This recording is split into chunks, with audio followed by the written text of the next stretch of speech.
magandang araw po. Welcome to our blog. Once again, if you remember us with my partner, Mr. Dan Nino, we had our initial blog on about 2 years ago, and it is entitled Buhay Pinoy sa Amerika. Ako po si Teddy Molina, ang iyong kaibigan. Nakabase ngayon dito sa Bay Area sa California. At babalik kami ngayon ni Dan dahil ang topic namin ngayon ay political season in America. Alam nyo, dapat magka-interest tayong mga Pilipino anywhere we are in the world. Because tayo ay isang ally ng Amerika. Lalo na ngayon na maraming tension na nangyayari dyan sa atin dahil sa issue sa West Philippine Sea at ang ating inaasahan na kakampi sakaling merong mangyayaring masama sa away nito sa teritorya sa West Philippine Sea between China and the Philippines, walang iba kung hindi ang Amerika. Kaya tayong mga Pilipino ay may sariling interest sa election sa Amerika dahil kung sino ang mananalo dito ay nakatie up ang ating alyansa, especially military alliance between the Philippines and America. Ngayon ang liderato ng Amerika ay hawak ngayon ng mga Democrats na pinapangunahan ni President Biden at si Vice President Kamala Harris. At ang tumatakbong sa partido ng Democrats for President ngayon na sa Amerika ay si Vice President Kamala Harris. Sa kabila naman, ang kalaban niya ay ang dating presidente ng Amerika, si Donald Trump ng Republican Party. Umiinit po yung labanan dito ng dalawang partido, Democrats at saka Republicans. At ang mga Pilipino dito ay their attention is also focused on the discussions and on the campaign being conducted between the Republican candidate and in the Democratic candidates. Ngayon, without much further ado, but before that, before we go into proper discussion, let me reintroduce to you again my partner. No other than my friend Dan Nino. Alam nyo, si Dan po ay matagal nang nakatira sa Amerika. He came here at a very young age and he had lived here with his family and worked here. At nag-retire na siya and he's enjoying his retirement years. But, kahit nag-retire sa trabaho niya, bilang as I introduced to him before, ay isang naging officer ng Bureau of Equalization. Is that correct? Yes, State Board of Equalization as a tax collector. State Board of Equalization dito sa California as a tax collector. Yung katumbas ng ating BIR dyan sa Pilipinas, mga kaibigan. At kabagamat nag-retire na siya sa pwestong yan, ay he is also a journalist. At alam niyo, ang journalist, they die with their boots on. Hindi nagre-retire ang journalist. So, ang kaibigan natin si Dan, Maraming mga alam sa mga political issues sa Amerika, kaya we are always lucky at available siya ngayon. Siya po ay nagsusulat sa maraming Filipino-American newspapers dito sa Amerika. I will mention the major ones: Philippine News Today, Asian Journal, Philippine Post, Weekend Balita, Philippine Tribune. Itong mga diaryong ito po ay maliban sa Philippine News Today ay nakabase sa Los Angeles, California, but they are circulated and distributed California-wide. At ang Philippine News Today naman na isang pinagsusulatan niya ay nakabase sa San Francisco pero distributed also throughout the whole of California. Maliban dyan, nagsusulat din siya sa Philippine Daily Inquirer, yung diaryo natin dyan. Kaya you come across his articles once in a while there. At saka yung diaryo ng the place where he lives in Cerritos, California, Los Cerritos Community News. But mind you, Los Cerritos Community News is distributed also to neighboring cities. Among them are the cities of Artesia, La Mirada, Bellflower, Hawaiian Gardens, and Norwalk. Nag-aral dyan sa Pilipinas si Dan. And as I said before, during our initial blog, he took up medical technology at Centro Escolar University. But apart from that, nag-aral din siya sa Ateneo de Manila University dyan sa Manila, sa Quezon City. At kumuha siya ng political science at saka literature, bachelor's in literature. Now, without much further ado, let's now tackle the topic. Is it correct to say na it's an even fight? It's a close fight between the two candidates, between Harris and Kamala at this point. Yes. No, Harris and Trump, I should say. Thank you. At first, thank you for having me on, my friend Teddy. And yes, the race between Democrat Kamala Harris and Republican Donald Trump is very tight right now. But since Vice President declared her candidacy for presidency after the withdrawal of President Joe Biden, Kamala Harris changed the tempo right now, changed the race, because there was a calibration of this race right now. So even among the battleground states or swing states, Kamala Harris is leading. So that's why Donald Trump is quite fearful right now, or desperate, because all of a sudden his lead has been diminished. And so he's trying to attack Kamala Harris on personal things instead of her past policies or her advocacy. He's lambasting her personally, not on policies like her race, her so many things.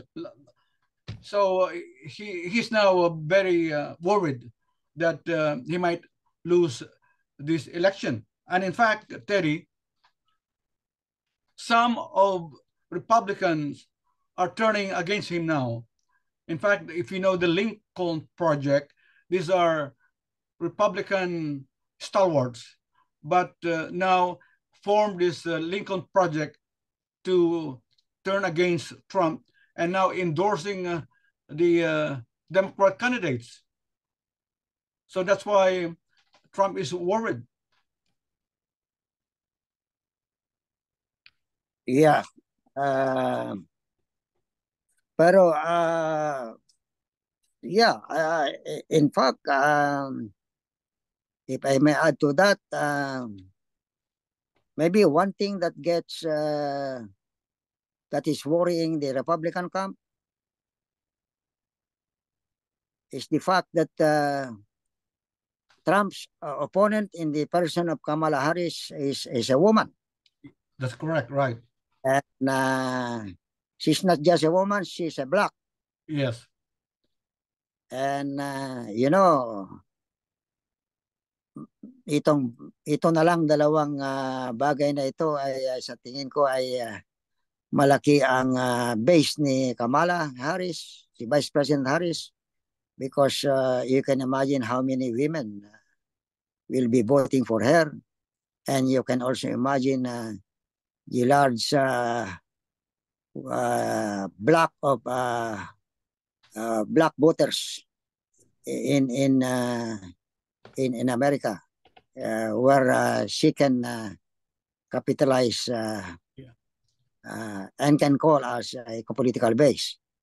Kaya that is why when nung nag-shift ang ang political climate dito, because earlier it was President Biden ang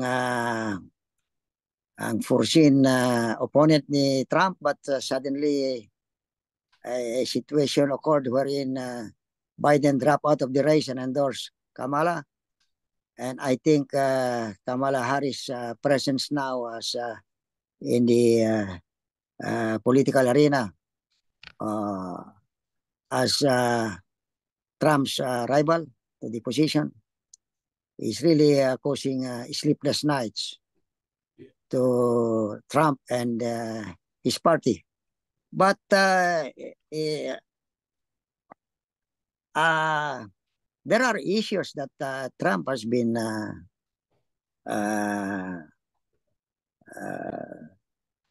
pointing out in his campaign. Although, of course, apart from once in a while, he resorts to his usual personal attacks against Kamala Harris. But there are, I think there are legitimate issues that he has started to raise also against the Democratic Party, and of course against Vice President Kamala Harris, because she is the Vice President, and so of America. So allow me to cite one issue here for your kind comments and reaction. Is about the economy. The Republican Party says that inflation is down, but the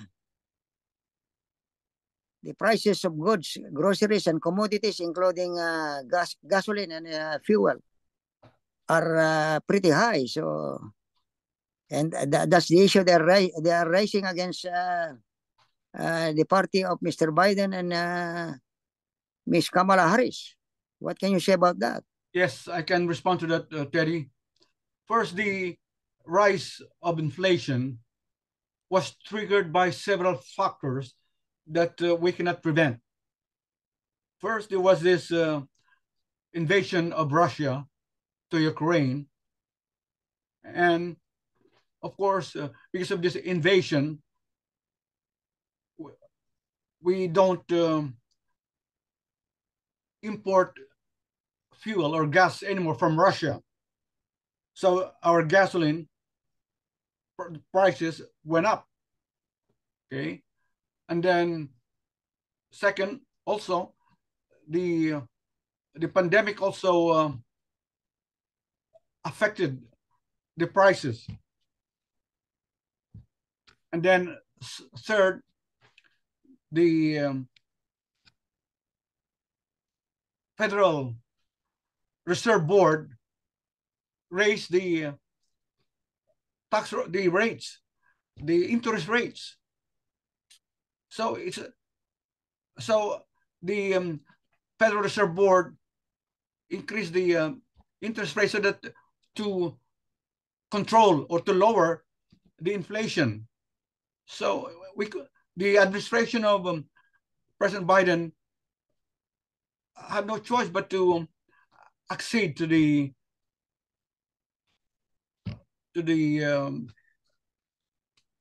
Federal Reserve Board request to increase the interest rate. But right now it's going down because, in fact, there's a report that the interest rate will go down in September. And fourth, not only that, in other states, the price of gasoline is cheaper, but in California, it is higher because there's a ad valorem tax on the part of the federal. It's like 58 cents per gallon. Yeah. And then there's 18 cents also per gallon from the state of California. And then on top of that, Terry, you have to add the sales tax. So patong-patong na. Yeah. Kaya mataas sa California. Pero lately, it's below $5 now. At saka depende rin sa kung saan ka pupunta na gasolinahan. May mga 4.89 per gallon sa ibang private or retail gasoline station. But yung mga malalaki is more than $5. But they're trying, the Biden Kamala Harris administration is trying to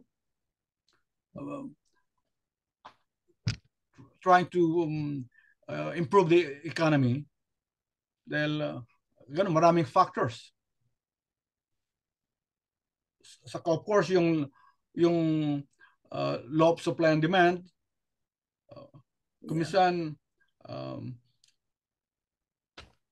may problema sa shipping, kumisan mayroong mga strike sa pier, kaya minsan hindi nai-unload yung mga products from other countries. I know that for a fact because in Greater Los Angeles, these are the two biggest ports receiving imported goods, the Los Angeles port and the Long Beach port. Kaya yun din, so maraming factors, Terry. Yeah, yes. And yun nga, parang ganito rin ganyan din ang nangyayari sa Pilipinas. Bumaba din ang kanilang inflation rate. Pero tumataas din ang presyo ng mga bilihin. In fact, inamin ni Presidente Bongbong Marcos yan sa kanyang SONA, State of the Nation Address. Immediately, I think the first paragraph of his SONA mentioned that fact that bumaba na ang inflation rate natin pero mataas naman ang prices ng mga commodities natin. I think he was just so candid and frank about it, and that's one thing we appreciate with President Marcos dahil inaamin naman niya ang nangyayaring gano'n. It's a worldwide phenomenon. Yeah, it's a worldwide phenomenon. It's not pero only bumababa. Kaya dito sa Amerika bumaba from 3% down from 3.3% last year. According to the statistics I gathered, we are now having it's 3%. Now, for the past 12 months ending June of 2024. And last year it was 3.3%. Kaya bumaba din ang ating inflation rate. And this reflects on the kind of leadership America as well as in the Philippines, because napababa nila ang kanilang inflation rate.